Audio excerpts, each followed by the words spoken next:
Hey guys, Brandon here. So in the last video, I kind of went into the rods and kind of the actions and testing the actions, what's kind of brought me to thinking of some other things. And that's what I want to go over today is how this right here can cause you to lose fish at the boat.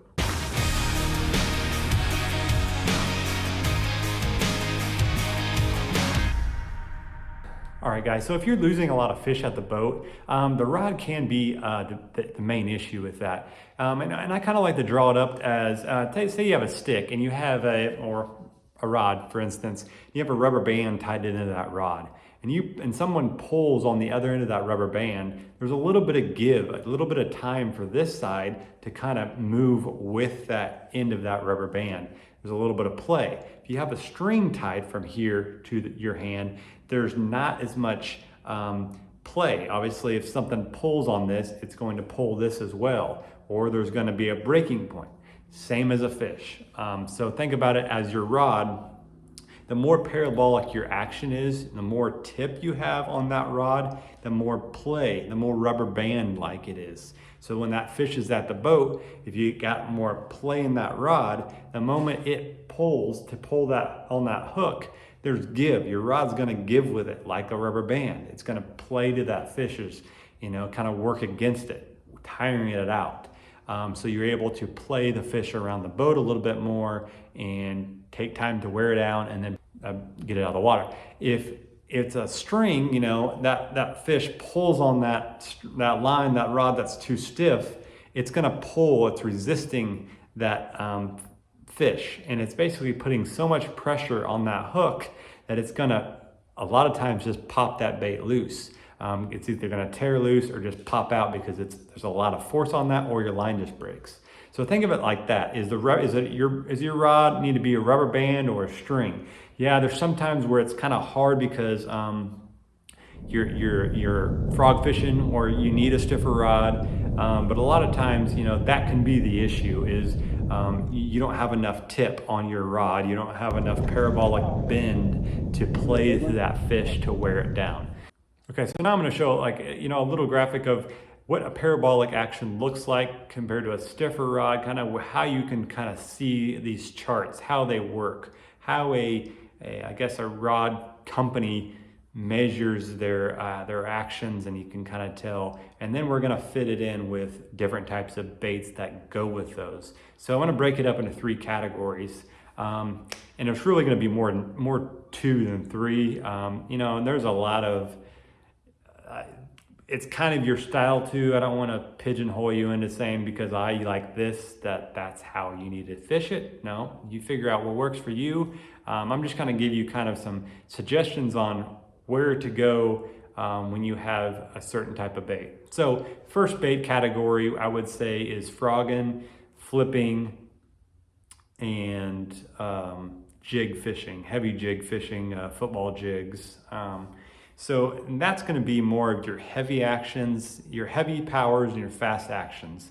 Especially your frogs, you're going to have, typically, most guys have a bigger rod for frog, especially if you're fishing in thicker cover, because that fish is coming up. You want a quick action, a fast action. Basically what an action is the quicker that rod comes up, that's your action. So the quicker that rod releases back to straight is the action part of it. And there's a slow, there's moderate, and there's fast, and there's extra fast tips.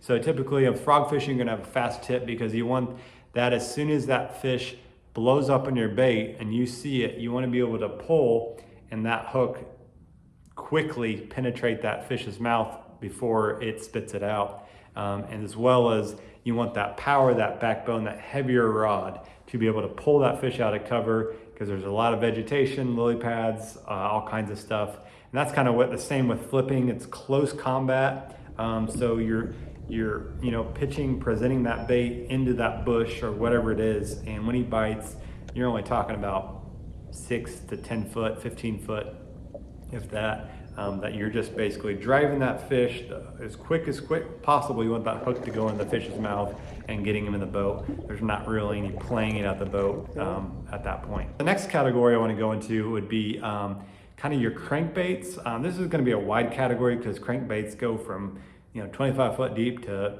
2 foot deep. So there's going to be a little bit of use common sense here, I guess you could say.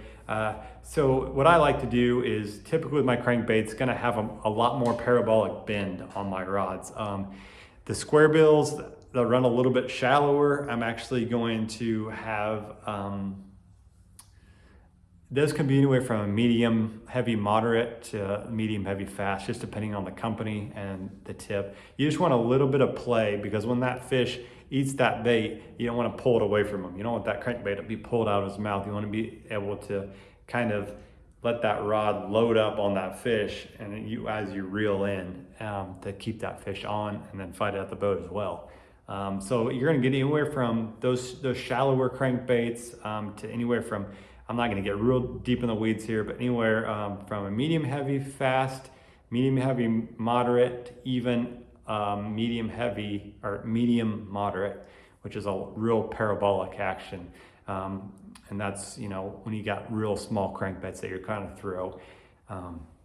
For the bigger crankbaits, that typically is going to have, you're going to get into your real parabolic, even your glass rods that have a lot of bow, which this one doesn't here, but a lot of bend all the way back, about halfway back into the rod.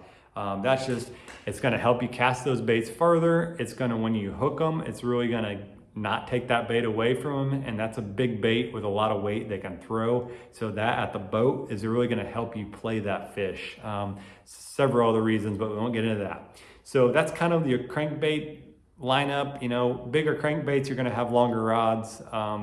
Smaller crankbaits, typically a standard 7 foot, even a little shorter. For small light lures, all I look at basically is the smaller, the lighter the lure. I throw little topwater plugs. In the fall, I throw those on a medium heavy or medium moderate rod. Just a lot of parabolic bend in them, and that's less for hookup. That's more for casting for me. That the stiffer your rod is, it's really hard to not only just cast the lures, to place the lures. You tend to get a lot of backlashes with a stiffer rod, and it's hard to target cast because that rod doesn't have any flex, so you're not able to throw that bait at the target as well. But so those are the three categories I'm breaking it up in. I won't get into detail. Maybe in another video we'll get into detail on that.